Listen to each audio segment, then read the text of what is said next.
Olá, amigo! Começa agora o Universo Espírita Pensar e Viver com Liberdade. O nosso tema de hoje, Apartheid. O Apartheid, não é isso? É isso mesmo. Será que você que está nos vendo se interessa por esse assunto, Apartheid? Um tema muito interessante, não é, Jorge? Com certeza, um tema ainda polêmico e que a gente já começa sabendo o que o Paulo Henrique falou sobre Apartheid. A humanidade está evoluindo moralmente? O materialismo coloca em dúvida essa questão e considera que a relação humana é aleatória. Os espíritos, porém, afirmam que se observarmos a nossa sociedade, desde as primeiras civilizações, há realmente uma evolução moral. Podemos estudar a respeito disso utilizando o tema preconceito. Nas primeiras civilizações, nós vamos encontrar, por exemplo, na Índia, a divisão em castas. Uma parte da população seria excluída, porque seriam inferiores. Isso foi aceito por milhares de anos. No passado, tivemos também, num período já dominado pela proposta cristã, a dúvida se a alma haveria ou não nas mulheres. Parece um absurdo. Mais recentemente, depois até da Segunda Guerra Mundial, nós encontramos lá na África do Sul um regime racista, onde a conduta do Estado e dos cidadãos era pautada pela diferença entre os brancos e os negros. As fotos que encontramos daquela época, como por exemplo dos banheiros divididos, banheiros para brancos e banheiros para negros, podem chocar. Será que de lá para cá já diminuiu o preconceito? A luta contra essa diferença já acabou? Interessante, né? Porque hoje a gente pensa muito, e a sociedade, numa linha geral, pensa muito na questão do respeitar, honrar as diferenças. Porque sem a diferença, nós não temos como progredir. Se todas as pessoas fossem idênticas, mesma conduta, a mesma maneira de ser, então tudo ficaria igual e haveria uma estagnação. O Espiritismo, ele traz essa informação de uma maneira bastante importante, quando nos diz que todos começamos iguais, simples e ignorantes. Então, vamos dizer assim, zerados em tudo. Aí no processo evolutivo, nós vamos desenvolvendo aquilo que já somos no início, na criação, quer dizer, indivíduos, espíritos individualizados. Na medida em que eu vou desenvolvendo, então vão havendo as diferenças.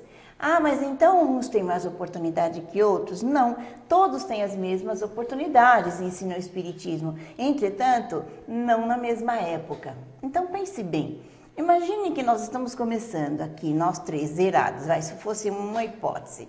Aí o Paulo está naquele lado da mesa e eu estou aqui e o Jorge está aqui. O Jorge está do meu lado, o Paulo na minha frente. A experiência que eu, um espírito no início de tudo, vou fazer é uma. E você é outra, porque você não tem ninguém aqui do teu lado, tem objetos e o Paulo está ali, percebem? Aí a gente muda de lugar. Quando eu chegar aqui, a experiência que eu vou fazer no seu lugar, no lugar que você está agora, é a minha segunda experiência, para dizer, né? No nosso exemplo. Então eu já tenho uma bagagem. Ao chegar aqui, é uma experiência diferente. E supondo que você viesse para cá, é a sua experiência segunda de estar nesse lugar. Ou seja, já houve diferença. A partir de então, o processo evolutivo vai determinar uma contínua diferença entre nós, os indivíduos. Podemos ter semelhanças e temos, às vezes de aparência, de maneira de pensar, de sentir, mas identidade nunca mais. Entretanto, a ideia de ser igual é uma das ideias que mais trouxe guerra, desarmonia e ausência de fraternidade entre as criaturas no nosso mundo. O tema de hoje nosso, o Apartheid, é interessante de trazer algumas informações, né? Ele começou, surpreendentemente, em 1948, que era o pós-guerra. Então, hoje, quando a gente... Na África do Sul. Isso. Que é um regime adotado na África do Sul. Do Sul. O que aconteceu é que era uma colônia. Ali é uma região, África do Sul, com grandes jazidas de diamante e de ouro. Então sempre ocorreu ali uma exploração, né, daquela região por holandeses e ingleses. Acabou se instituindo ali um grupo de pessoas que eram brancos. Obviamente ali, né, é um continente, né, onde predomina os negros, né, e então isso foi uma invasão. Foi. Né, ocorreu essa invasão. Sim. Já havia uma população Sim. ali, então isso vem desde 1800. E no pós-guerra, o que ocorreu ali em 1948 foi a eleição, né, no partido. Olha que interessante, era um pastor quem estava liderando ali incrível, as eleições. né? E fazia parte da proposta dele de governo instituir legalmente a segregação racial. Então ele dizia assim, olha, aqui o que eles diziam raças aqui presentes, né? Hoje sabemos que nós todos constituímos uma espécie só, não existem raças, né? Mas naquela época imaginava-se ainda que houvesse raça, alguns achavam que existia.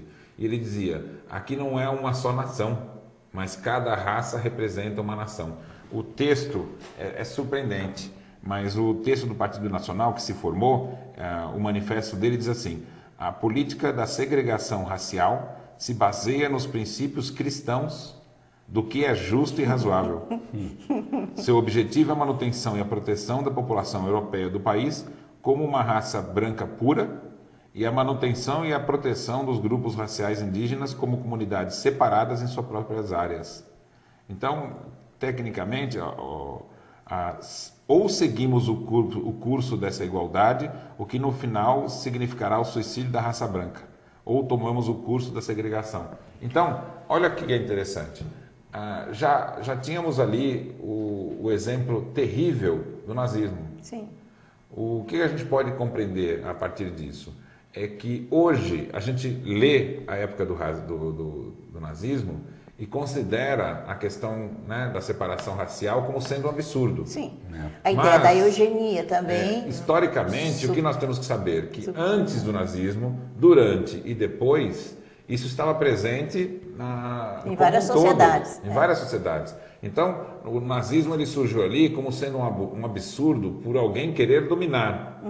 Mas não era um absurdo a defesa racial que ele fazia, porque isso estava vigente nos Estados Unidos, na Inglaterra, até mesmo presente na ciência. É isso. Então, o racismo é um problema grave. E eles dividiram em 4 raças, que era o branco, o negro, o de cor e o indiano. Sim, porque tem imigrantes. Eles foram isolando o grupo. E até que em 58 eles acabaram com todo o direito dos negros em particular. Então, mas é muito curioso como quanto mais a religião, por exemplo, porque aí partiu de um religioso, mas sempre a religião estabeleceu seja igual, seja igual, seja igual, não é isso? Por causa desse tipo de ideia de ser igual, nós vamos desenvolver a ideia da eugenia, da separação de raças, dos preconceitos e chega-se a absurdos que você não pode passar na mesma calçada que o outro. Que durou até 94, ou seja, Então, durou essa data é estranha, porque 94 não é tão longe. Não, nossa, está aqui. Então, século XX. E só ocorreu, né, por um movimento que se tornou mundial em torno da libertação do Nelson Mandela, que foi um preso político ali. Ele tentava lutar contra o apartheid e ficou preso por décadas. Sim. Saiu da prisão para se tornar presidente. Né? Agora, esse evento do Mandela foi recente e esse evento foi o que conseguiu romper com um regime, né, uma lei racista. Então, como que o mundo pode tolerar uma lei racista que dura até 1994? Só para situar, 94 foi o ano em que o Brasil foi tetracampeão. Pois é, está aqui. Então foi uma coisa bem recente, a história é recente. E tinha toda essa segregação. A gente aqui comemorando futebol, aquele negócio todo, e na África do Sul, os negros vivendo nesse regime que a gente fala, absurdo, mas foi no século XX, século passado, está aqui na esquina. E é interessante, a história do Mandela, ela tem uma similaridade com a história do Gandhi, né? Se bem as situações são outras, mas é a prisão dele, é ele ali dentro da prisão escrevendo. Eu tenho um livro que ele escreveu durante a prisão, ele vai ocupando o tempo dele escrevendo, desenvolvendo ideias, porque ele diz que ele enlouqueceria ali dentro, não é isso? Então ele vai escrevendo uma série de coisas. E é a força dessa ação que vai reverter. Claro que o mundo também começou a pressionar a África do Sul. Né? Muitos países começaram a pressionar porque não dava mais para nós chegarmos no fim do segundo milênio com uma situação como aquela. Entretanto, a gente não pode dizer que dentro da cabeça das pessoas, sejam da África do Sul, seja de qualquer outro lugar, não exista ainda a ideia do racismo muito forte. Você citou aí Gandhi, e a trajetória de Gandhi foi marcada pela questão do apartheid. Ele esteve na África do Sul durante o apartheid. Então, uma das leis instituíam a questão do passe. Eles tinham que andar com os documentos o tempo todo e poderia ser solicitado que ele apresentasse, isso tirava a liberdade. Né? A outra questão, eles não poderiam andar na calçada. Se um branco tivesse vindo pela calçada, ele teria que ir para a rua. O que o Gandhi percebeu naquela situação toda é como que isso poderia ser aceito como lei. Pois é. Né? Olha que interessante. Quando o Gandhi se viu diante dessa situação, ele adquiriu o seguinte raciocínio. Nós temos que não nos impor, não é uma briga que resolve a questão, mas a gente fazer com que as leis caiam. Nós temos que lutar por uma lei correta e não para lutar para nos impor. Né? Esse assunto é bastante interessante, mas agora nós vamos para um breve intervalo, voltamos daqui a pouco.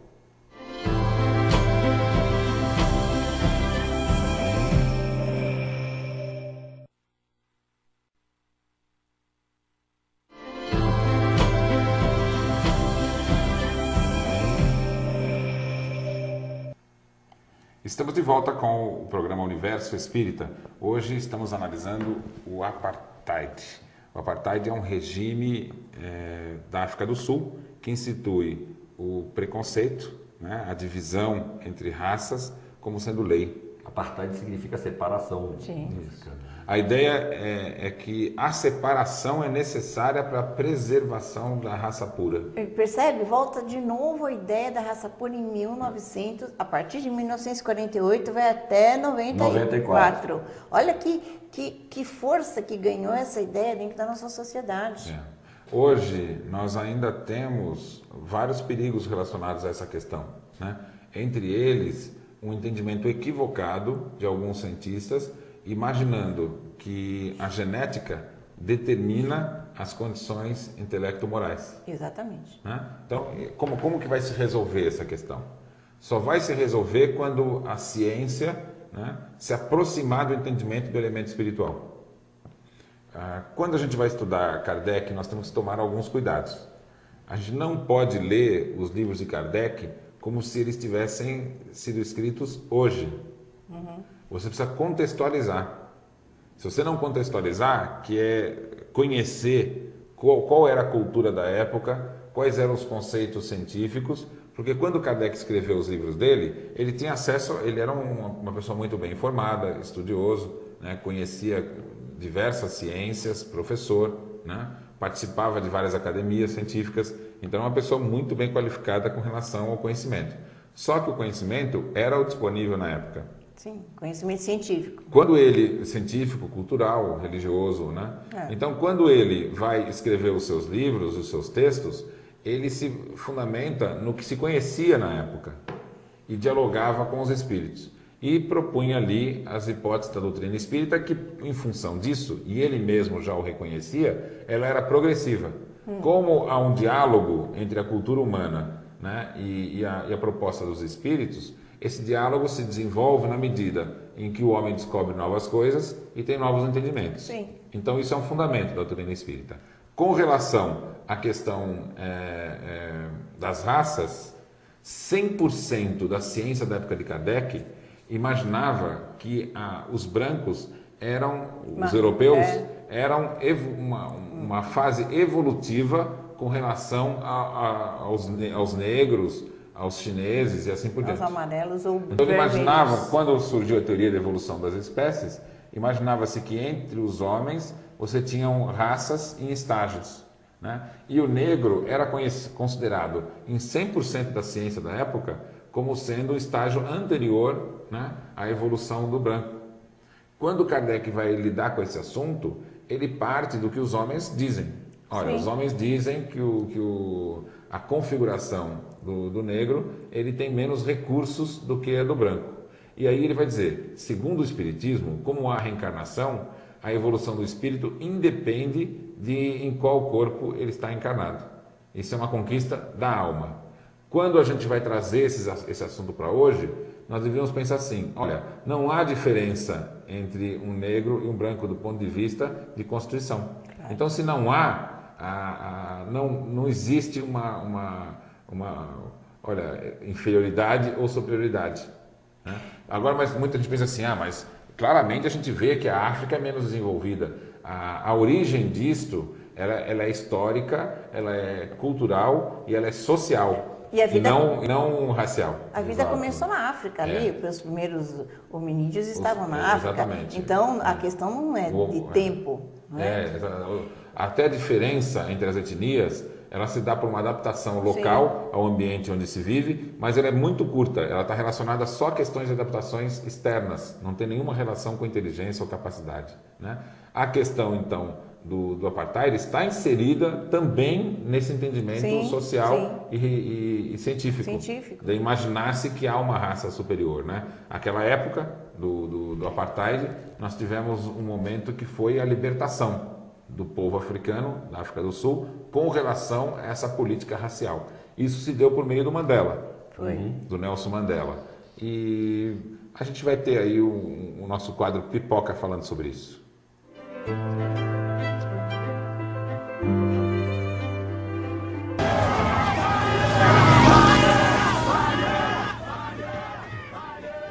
I remember when I was invited to the 1992 Olympics in Barcelona. Esse é o filme Invictus, do At Clint the time, Eastwood, the future, do ano de 2009, que narra justamente o momento em que o Nelson Mandela, aí interpretado pelo Morgan Freeman, torna-se presidente e vira um ícone mundial. E na tentativa de diminuir a segregação racial na África do Sul, ele utiliza o rugby, que é um esporte muito apreciado no local, e conta com a ajuda do jogador François Pienaar, interpretado aí pelo Matt Damon, que aliás o Clint Eastwood e o Matt Damon já foram indicados aqui, estão quase virando parceiros nossos. E ele vai ser parceiro do Mandela nessa empreitada de, através do campeonato de rugby, quebrar esse apartheid de vez, enterrar de vez essa imagem do apartheid. É um filme muito legal, muito bonito, com um destaque para a interpretação do Morgan Freeman, que nasceu para fazer o Nelson Mandela, com tamanha similaridade. Muito embora o Morgan Freeman, eu acho que é um ator tão fantástico, que se ele for chamado para interpretar o presidente John Kennedy, ninguém vai perceber a diferença, porque o cara é bom e o filme merece uma conferida. Invictus, de 2009. Então, assista, né? Se você não assistiu ainda, é uma forma de mexer nesse assunto e, às vezes, resolver alguma questãozinha ainda meio preconceituosa que fica lá dentro da pessoa, porque como ficou tão entranhado na humanidade a ideia do segregacionismo, das raças e tudo mais, precisa a gente examinar se a gente ainda não tem isso dentro da gente, não é verdade? Já faz parte da sociedade humana a ideia do racismo desde as primeiras civilizações. Nós aí naquele texto inicial citamos a questão na Índia, né? Então, a Índia, já havia uma civilização na Índia, né, pré-histórica. Sim. E aquele grupo, ele desenvolveu diversos conhecimentos e técnicas. Entre elas, há uma hipótese, né, que tem se estudado de que a yoga seja desta época. Então, seriam os habitantes primitivos daquela região. Existe alguns resquícios arqueológicos de uma cidade que é anterior aos arianos, e essa cidade teria ali uma estrutura complexa de ruas, de casas, ou seja, uma civilização. Quando você teve uma invasão da Índia pelos arianos, eles instituíram uma estrutura ali racial. Sim. E qualificando as elites ali, né, como sendo as pessoas que eram cidadãos, que eram importantes Quer dizer que naquela o sociedade. invasor se torna Isso. a elite. Exatamente. E os habitantes passam a ser classificados em algumas Eles seriam, características. infelizmente, eles eram considerados os párias. Inferior. Os párias, ou seja, os sem casta. Então as castas estruturavam a sociedade, né, na Índia, e os sem casta eram os párias que não participavam da sociedade. Então esse é um regime de segregação. E coincidentemente ela foi instituída por arianos. Então nós vamos ver que isso hoje, tudo isso que a gente viveu, o próprio apartheid e tal, é um reflexo desse orgulho inicial na formação do povo ariano e da sua relação com os habitantes do planeta Terra. Né? E mesmo a gente achando um escândalo as coisas que aconteceram na África do Sul, na Índia ainda é assim. Exato. O pária não pode ficar apesar de que no apartheid era uma questão de lei. Sim. Né? Hoje hoje é cultural. Né? Já é proibida a segregação na Índia, mas ainda culturalmente se mantém. Ainda falando a respeito disso, vamos ver o nosso quadro Recomenda.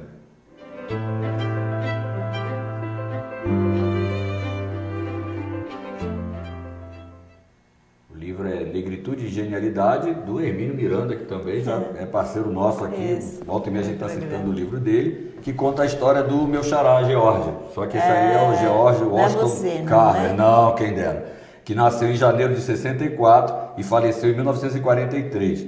Ele era filho de escravos nos Estados Unidos, né? E apesar de tudo contra, né? Ou seja, ele contrariou as expectativas e se tornou um dos maiores cientistas do mundo. Tem uma coisa interessante que é o apoio que a mãe deu para ele, né? Que é uma coisa que ele vai reconhecer, que a mãe sempre disse para ele que ele era capaz, que ele poderia, que ele fosse para frente. Isso é interessante. Muitas vezes o destino de alguém está nas mãos das mães. Hoje esse livro, só até chamando a atenção, que hoje esse livro se chama O Pequeno Laboratório de Deus. Mas tem uma outra capa também. Tem uma outra capa, esse que nós apresentamos aí é uma capa anterior. Hoje ele se chama O Pequeno Laboratório de Deus, mas a história é a mesma. Vale conferir e acompanhar as técnicas que o Carver se utilizou, notadamente na agricultura. Sim.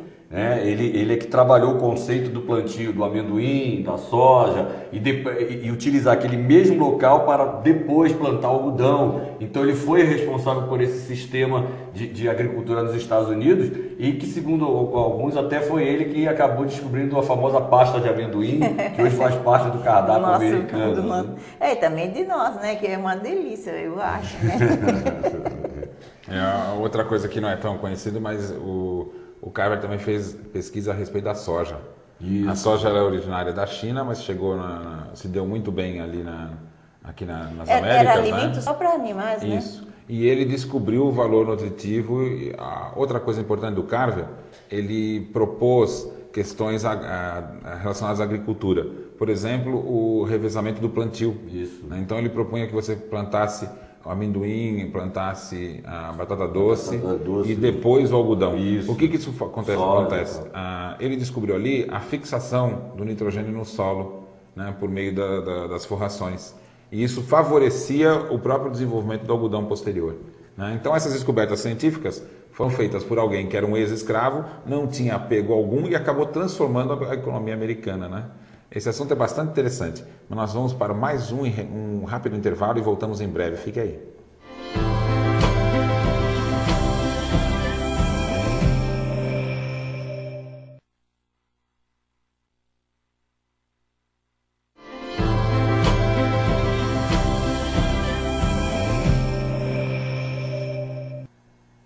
Estamos de volta com o Universo Espírita. Pensar e viver com liberdade. Hoje estamos conversando a respeito do apartheid, que é o regime de segregação, né, racial que se tornou lei na África do Sul. Vamos ao nosso quadro Imagem da Semana.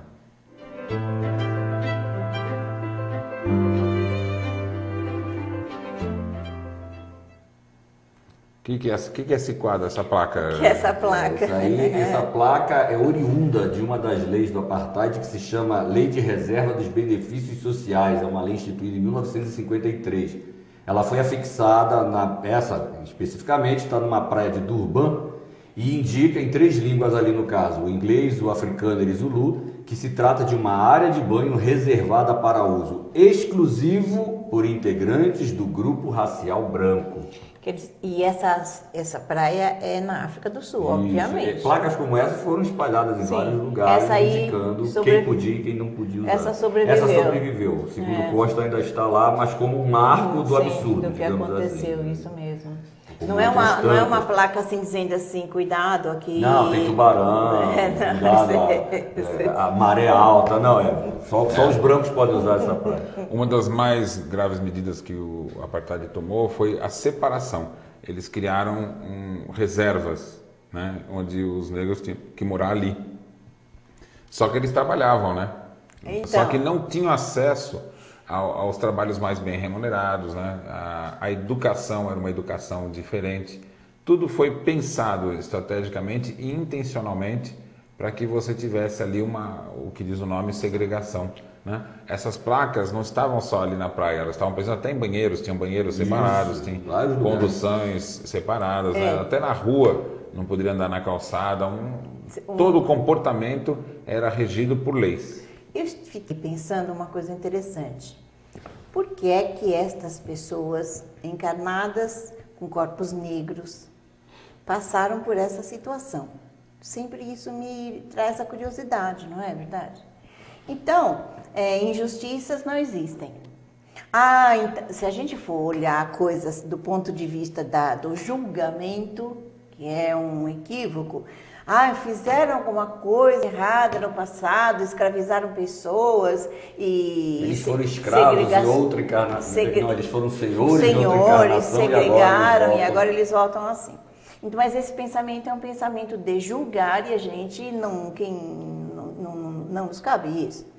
Então, um pensamento bem atual, bem moderno, eu penso que é entender que aqueles espíritos que viveram essa situação precisavam de descobrir o alto valor e de negar para si mesmo aquilo que o externo lhe obriga. Você é inferior. Não, eu não sou inferior, eu apenas sou uma pessoa com a pele negra. Você não é inteligente, eu sou inteligente. Por que eu estou pensando isso?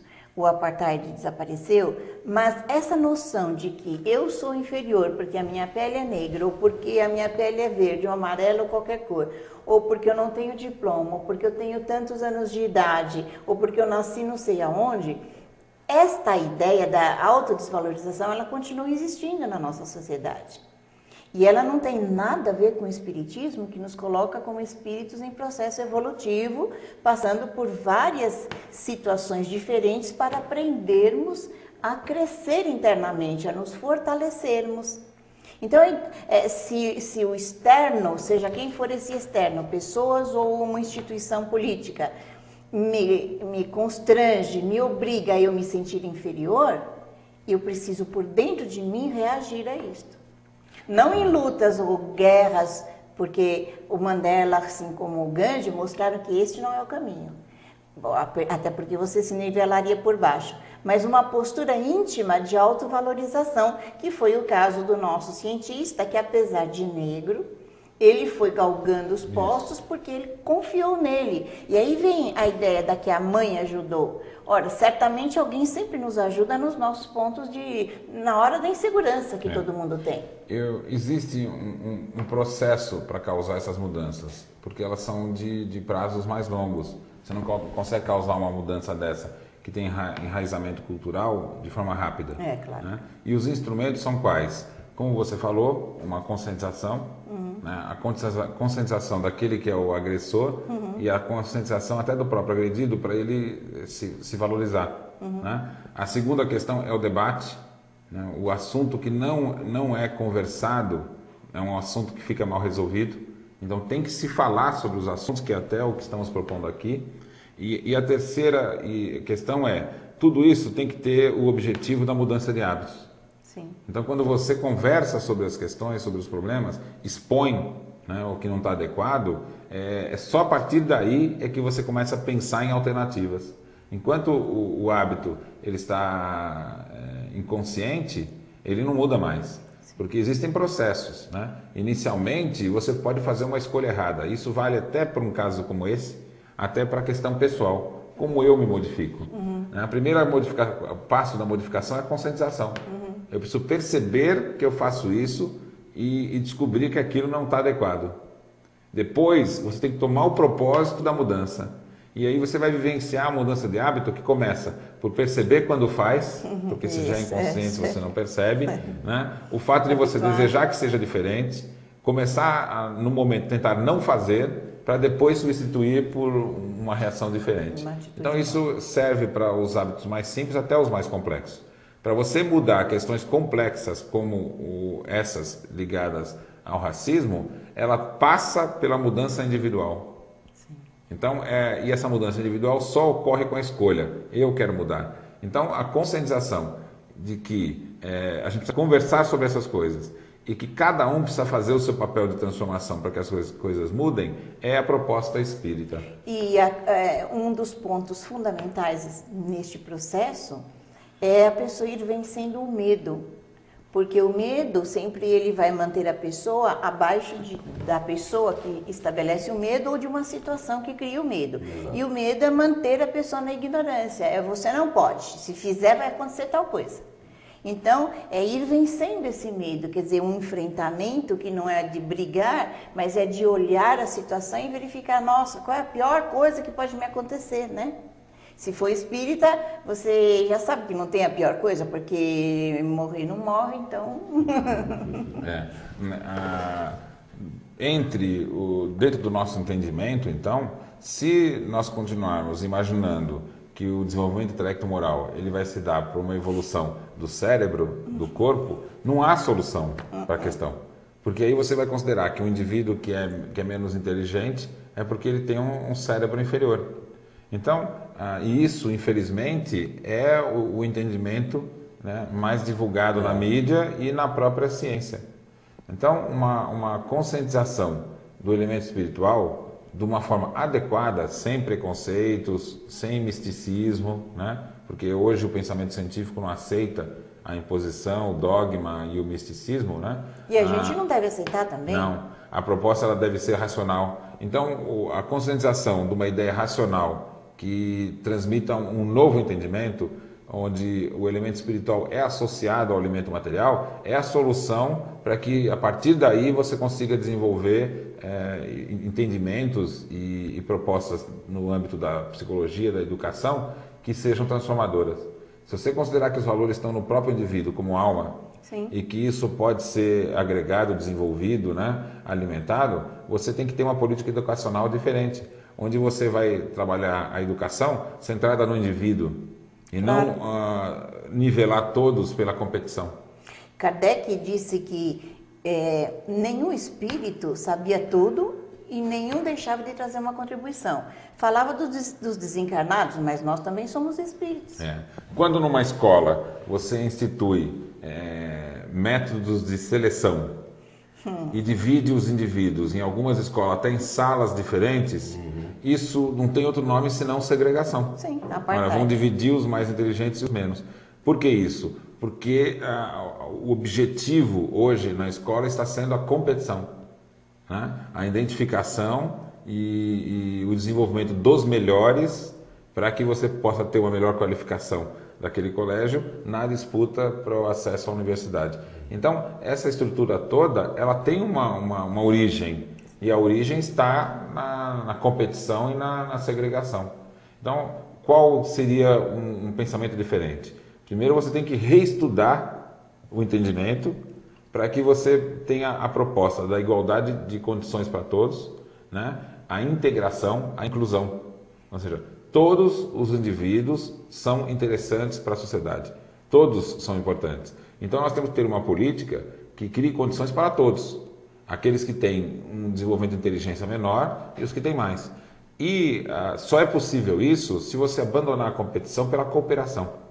E uma cooperação que ela não é um movimento que vem de cima para baixo, mas ela esteja presente na interação dos indivíduos. Nasce lá dentro da pessoa.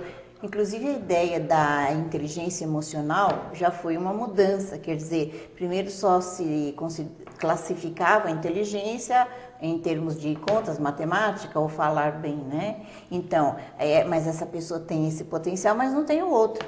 E eu penso que você e todos nós temos que pensar isso. A sua grande qualidade eu não tenho, mas eu tenho a minha. E a minha ele não tem, mas ele tem a dele. Então, todos somos espíritos com valores e com pontos a serem desenvolvidos. A questão de um indivíduo ser mais inteligente ou ter mais recursos e o outro ter menos, essa é uma condição, não é uma deficiência. Sim, lógico. Então, se é uma condição, ela tem que ser respeitada, levada em conta. Tá. Hoje, quando você estipula numa classe de aula, né, que a competência exigida ela está relacionada à memorização, né, a certas só determinadas habilidades, você já está selecionando ali de forma natural, porque nem todos têm como habilidade mais adequada a memorização. Então, alguns têm habilidade visual, habilidade artística e diversas maneiras de manifestar a inteligência. E é a reencarnação que estabelece isso, porque então, o que aprendeu antes você traz como bagagem. No ambiente de ensino, isso precisaria ser despertado por meio de diversificação das abordagens do conhecimento para que você possa ter uma inclusão de todos, né? Nós vamos para mais um rápido intervalo e voltamos em breve. Fique conosco.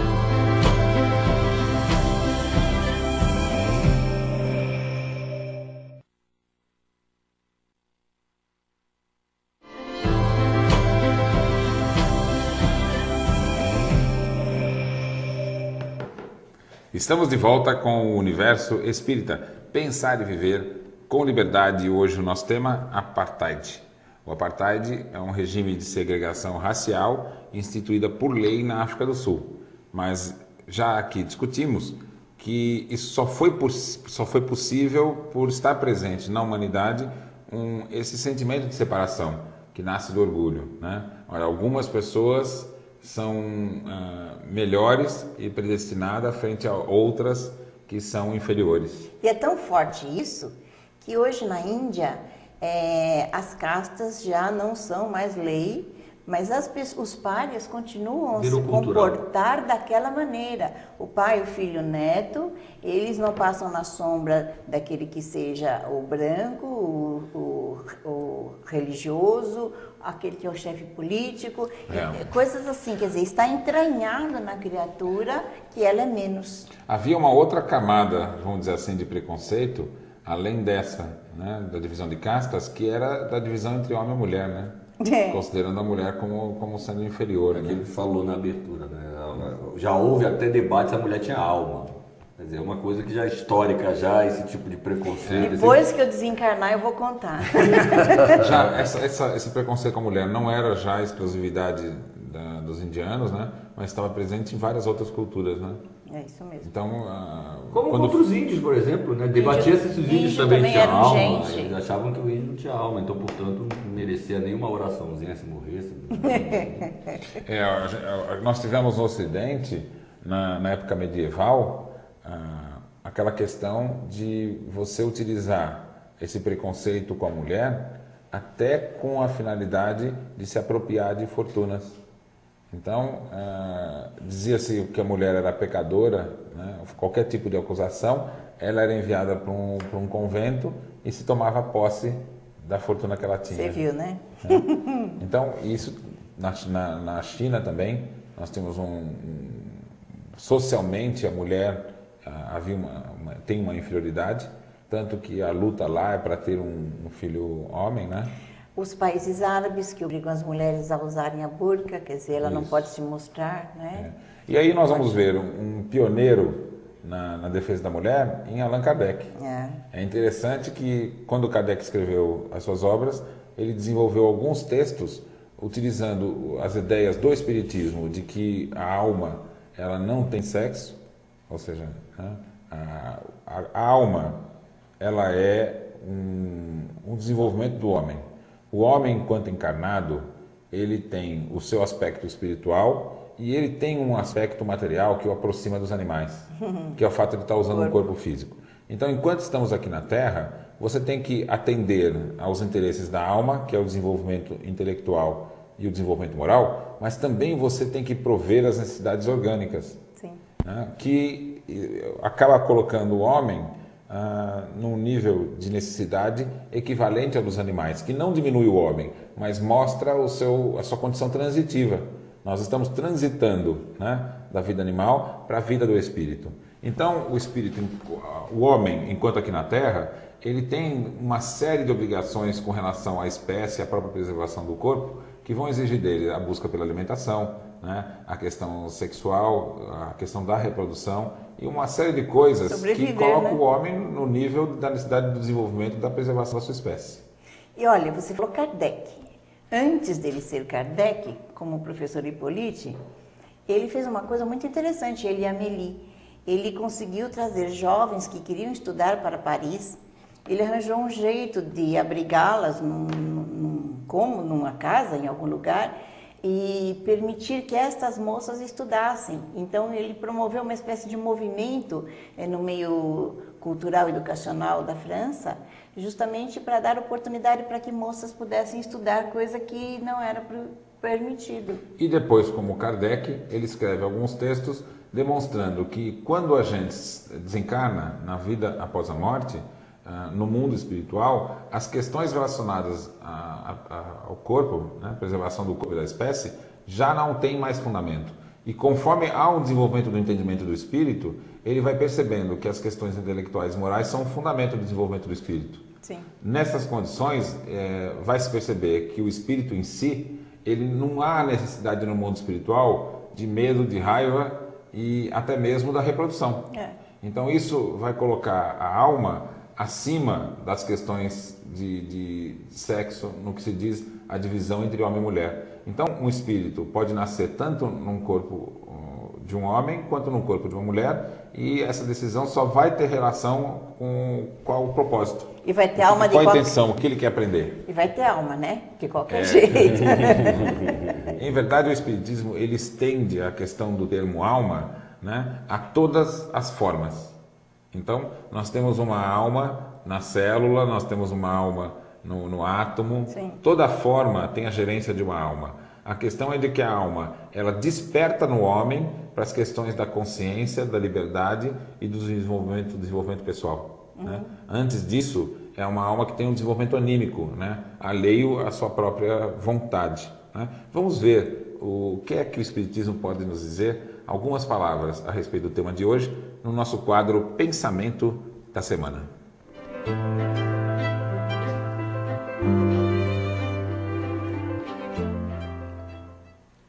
O Espiritismo, restituindo ao espírito seu verdadeiro papel na criação, constatando a superioridade da inteligência sobre a matéria, apaga naturalmente todas as distinções estabelecidas entre os homens segundo as vantagens corpóreas e mundanas, sobre as quais o orgulho fundou castas e os estúpidos preconceitos de cor.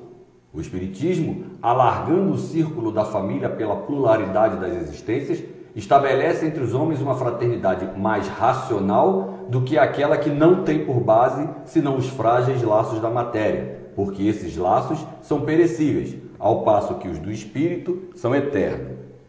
É um texto de Allan Kardec na Revista Espírita de 1861. Esse pensamento de Kardec é um pensamento que a gente pode qualificar como um pensamento moderno. Sim. Antecipação ao seu tempo. Depois a gente tem aqui desfilado os absurdos do século passado, né? A gente vê esse preconceito racial sendo aceito pela humanidade. Algumas outras coisas, que é a dominação da mídia, né, por interesses. Né? Agora a gente tem hoje, se você for prestar atenção na mídia, quais são os assuntos importantes? O que tem destaque? As questões da economia, né, a relembrança do 11 de setembro, que outros assuntos? Crise, enquanto que na Somália tem gente morrendo de fome. Nada está acontecendo de bom no mundo. Agora, só coisa a África, como um continente, né, e uma parte da população importante, as notícias da África não são importantes para a mídia. Então, é como se você contar que você está tendo lá na África uma fome que está dizimando ali a população, é um problema mundial gravíssimo. Então, morreram milhares de pessoas no atentado há 10 anos e hoje é notícia esse absurdo. Né? Estão morrendo agora, né, centenas, milhares de pessoas na África, isso não é notícia. Não é notícia. Porque se isso virar notícia, ela vai exigir das pessoas uma mobilização, uma preocupação. Né? E me parece que ainda não estamos despertos o suficiente para considerar que a dificuldade de qualquer ser humano nesse planeta seja um problema de todos nós. Isso. Não é deles o problema. Não falar do assunto é um passo para que aquilo tudo permanecesse, não existisse e nada mudasse. E esse texto também, no blog anterior vocês falavam desse conceito de universalidade do espírito, da nossa vivência, e como ele usa o termo família, que na verdade somos todos, né, a humanidade, vai de encontro ao comportamento que a gente vê hoje entre os jovens, por exemplo, que agridem homossexuais porque são homossexuais, ou brigas entre skinheads, sabe? A sociedade tem essas castas, hoje com outros nomes, com outros adjetivos, mas que continuam com essa visão de que eu sou melhor do que você, eu sou mais inteligente, eu sou mais bonito, eu sou mais... Agora a moda é o bullying, né? E tem o bullying. E a mesma coisa, tudo é baseado no preconceito. Então, mas agora uma coisa que a gente tem que prestar atenção é que assim, o preconceito, não há como você combater o preconceito. Não. O que você tem que fazer é desenvolver uma nova ideia. Né? Esclarecer o sujeito. Olha, não há caminho para a conquista de uma fraternidade real por meio do materialismo. Não há caminho. Não funciona. E também não... O único caminho é a superação do materialismo.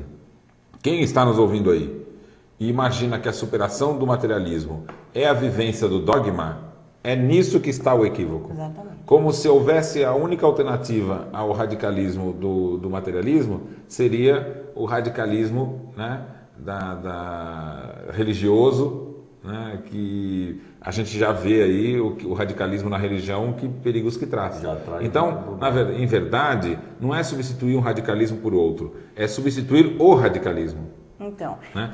Qual que é o ponto de equilíbrio? O ponto de equilíbrio é em considerarmos, né, seres espirituais e não corpos. Exatamente. Porque se você considerar corpos, infelizmente, a conclusão é da prevalência do que é melhor, do mais forte.